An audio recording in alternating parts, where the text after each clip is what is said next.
Good afternoon. Hopefully people are still awake. I know sometimes after lunch you get a little sleepy. I still don't know what time it is, having flown here from DC, so I'm trying hard to stay awake myself. So I manage our disaster program for the American Red Cross in the United States. So the American Red Cross in the U.S. responds to over 60,000 disasters a year. Most of those are single-family fires.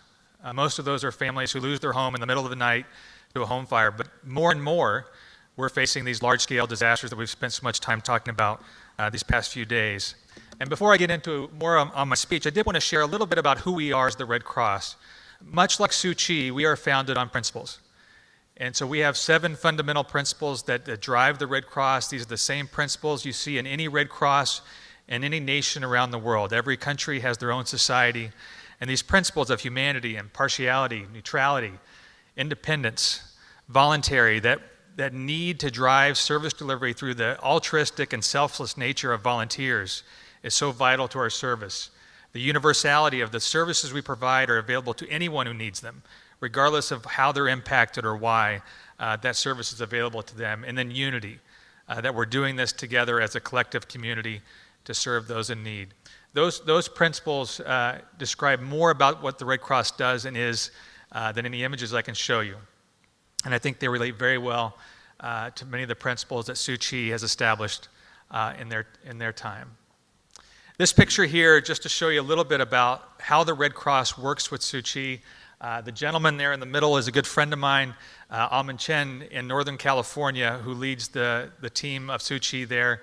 You can see in that image, this is at a preparedness event in Oakland, California, where we were installing smoke alarms, smoke detectors in homes all across the community.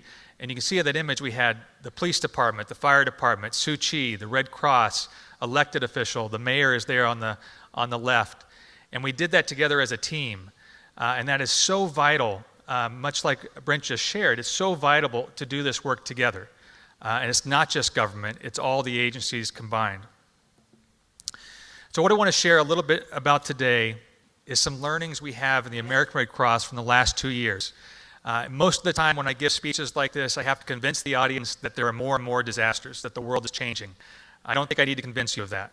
We've talked about it many times today, but you can see on the chart there, those are billions of dollars disasters over the years. The black line is the average, and you can see all the other years are going straight up. That great acceleration that was shared earlier today is happening in natural disasters, not just all around the world, but in the U.S. as well.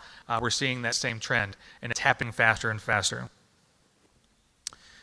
So a few of the events in 2017 in the U.S., we faced several historic and catastrophic events. We had Hurricane Harvey that struck Texas, Hurricane Irma that struck Florida, Hurricane Maria that struck Puerto Rico, and then California wildfires up and down the coast that destroyed communities. We thought that was a bad year, and then 2018 happened. And once again, we were faced with more disasters. Hurricane Florence, just this last year, $22 billion in damages. It was a 1,000-year rain event, and thousands of homes were destroyed.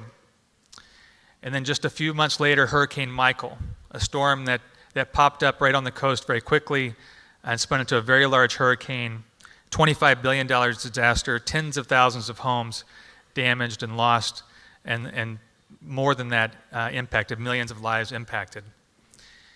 And then one of the most catastrophic events that I've been a part of in my career doing disaster management is the Camp Fire in Paradise, California.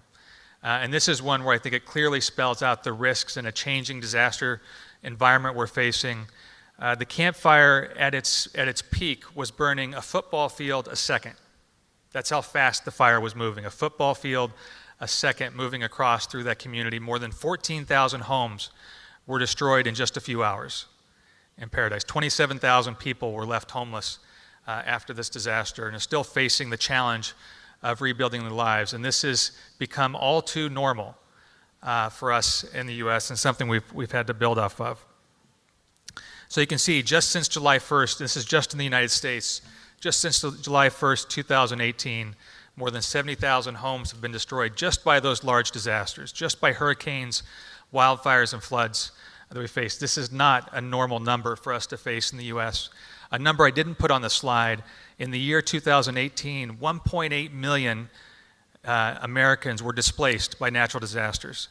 That's a very unusual number in the United States, but it's become a trend year over year that we're seeing that type of damage. So what have we learned? So we went through all these disasters. What did we learn? So a couple things. We have to care for the people who are caring for others. And I think for all the Tzu Chi volunteers and staff in the room, you know that we have to care for ourselves as responders. We have to make sure our mental health is strong. We have to make sure that our spiritual health is strong and that our physical health is strong. And as Brent mentioned, sometimes we see asking for help as a sign of weakness. It is a sign of strength. And as responders, we have to be the first ones to ask each other for help and the first ones to offer it to each other. And this is such a key learning for us these last few years. Because of that repetitive nature of disasters, we can't do this on our own. We have to do it together. Technology. So the last decade or so in disaster management, we have seen technology take leaps and bounds in the way that we can see what's happening in the world, the way we can predict and model the impact of disasters. But sometimes we get too enamored with the technology, and we spend all of our efforts focused on building the right tool, or building the right map, or putting the right things together during the event. As people who care about communities, we have to drive the technology to get the mission we want. We have to drive the technology to serve people, not just organizations, and drive it to be transparent so we can all see the resources and reports and information in real time. That is the beauty of this technology we have in today's world, that we can see things instantaneously in our hands, in these phones. We can get access to such real-time information, but we need to drive the tools to do just that. Innovation and recovery. So a part of we have the relief work, but in long-term recovery, we've really seen that we have to drive a change in recovery. We have to build innovation into that work. We can't just keep doing the same programs over and over again. This is our project in Puerto Rico. And in Puerto Rico, we could have helped every family in Puerto Rico, and there still would have been more to do. And so we focused our efforts in actually building these solar microgrids for the wells. In the rural communities, we would put these solar panels out so the wells would continue driving potable water even after a hurricane. Those are Category 5 hurricane-proof solar panels there. We also put them on top of 125 different schools, so the schools would have water and access to power and come back online for the students. But we have to keep innovating in long-term recovery. Our communities are depending on it. And then the last piece, and really a core belief of mine, is this lesson around individual care. This morning we heard from the master's speech that the planet has scars, right? That our planet is scarred from all the damage that we have done to it. I would also add that we have scars, that the people on the planet have scars as well. And the disasters I've seen the last 3 years, I have seen the same people impacted by disaster over and over again. The same communities having wildfires, the same communities struck by typhoons and hurricanes, the same communities struck by earthquakes. And the scars that leave on a community means that they are more vulnerable than ever to the impact of that disaster and to the long-term impact of trying to recover. And we tend to help survivors or victims or beneficiaries or clients. We use all these terms for the people we want to help. And sometimes that's exactly how we treat them, as survivors, as beneficiaries, as a consequence of a disaster. And much like I saw yesterday at Tzu Chi Hospital, we have to treat the people impacted by disasters first and foremost as people, as humans that need help, and building that assistance in an individualized way. So I wanted to share a couple of learnings on the way that we're driving our programs to change. So as we seek to serve people as individuals, how do we make that care equitable? And equity doesn't mean everybody gets the same thing. Equity means those that need the most help get the most help. That we look for those that are most vulnerable, we seek them out first, and we provide the most care we can to them right away. Recovery forward. So everything we do after disaster should be driving a family and individuals forward in the recovery. Not just holding them still, waiting for other help, but actually driving them toward sustainable housing, healthcare, education, long-term sustainability. We have to think with every motion and dollar we have to drive their recovery ahead. Efficient and effective. Help must be helpful. How many times have we seen help after disaster that in the long run didn't actually help? That we were spending money that may have been better used in different ways. So how do we get much more efficient? The services, and I think Tzu Chi has a principle around this, that the services we provide must be thought with the person we're serving in mind. We have to build that in a practical way that's going to be helpful for them in the moment, but also move them ahead. And then the last one there is timely. Speed is so important after disaster. From a mental health perspective, not getting help fast enough can set you back in that recovery.